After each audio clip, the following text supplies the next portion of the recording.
Bonjour, Gilles ici pour Ciné Techno. Je vous parle du Blu-ray de Dr. Chun and the Lost Talisman. Le film de Kim Seong-sik est distribué par Wilco USA, mais en vedette Kang Dong-won, Woo Jun-ho et Lee Dong-wi, sorti en magasin le 27 février 2024. Dr. Chun est un chaman qui gagne plutôt bien sa vie, lui-même descendant direct d'un très puissant chaman. Dr. Chun mène plutôt une carrière d'escroc, inventant des ruses afin de faire croire à des exorcismes puissants. Il n'y croit pas trop, en bref, mais lorsqu'il reçoit l'appel à l'aide d'une femme persuadée que sa sœur est ensorcelée, ses croyances vont bien vite être mises à rude épreuve. J'ai mentionné tout récemment dans ma critique du film de Moon à quel point la Corée du Sud semble prolifique ces dernières années afin de nous offrir un cinéma de genre de qualité, à défaut quelquefois d'être aussi original que ses plus célèbres représentants dont font partie Park Chan-wook et Bong Joon-ho, pour ne nommer que ceux-là. De prime abord, Dr. Chun and the Lost Talisman semble heureusement assez différent, avec cette histoire de charlatan forcé de croire aux forces surnaturelles lorsqu'il s'y voit confronté.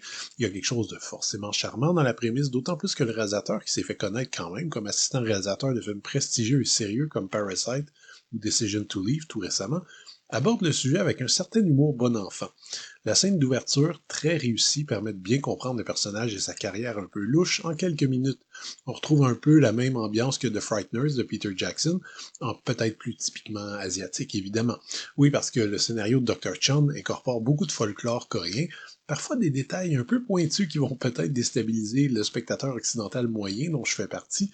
Le monde des fantômes et des esprits est ici légèrement plus concret que ce qu'on peut voir dans des œuvres classiques comme Poltergeist ou La Conjuration, avec des esprits de sorciers anciens qui se battent à main nue contre des producteurs du force du bien. Porté par des performances quand même attachantes et une réalisation dynamique, distillant une atmosphère fantaisiste assez prenante, je dois admettre que ce Dr. Chan m'a séduit avec son cocktail exotique d'épouvante, de comédie pince sans rire et de fantastique à la coréenne.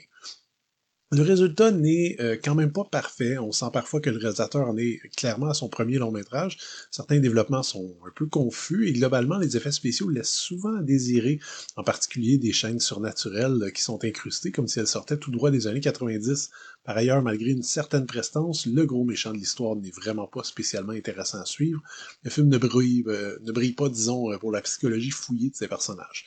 Mais si vous cherchez surtout un divertissement bon enfant, malgré certains passages quand même plus violents, un peu à l'ancienne et avec une petite touche orientale pour faire changement, Dr. Chun va probablement vous plaire. Le Blu-ray est présenté en 2.39 panoramique avec piste audio en coréen DTS HD 5.1 ou coréen 2.0 et sous-titres optionnels en anglais. Comme bonus, on a droit à une très courte featurette qui décrit les personnages ainsi qu'une bande-annonce, et c'est tout. Dr. Chun and the Lost Talisman n'est pas une œuvre férocement originale, comme le prouve bien son titre assez bancal, merci, mais clairement, c'est pas le but du réalisateur. Ce dernier, pour sa première réalisation, signe un film fantastique, quand même plein d'humour et d'action, qui comporte évidemment plusieurs imperfections, mais qui demeure divertissant et amusant jusqu'à la fin, sans jamais tomber dans le ridicule, malgré certains effets spéciaux qui sont clairement ratés. Si vous avez envie d'un petit film de genre qui se prend pas au sérieux, j'ai aucune difficulté à recommander ce Dr. Chun.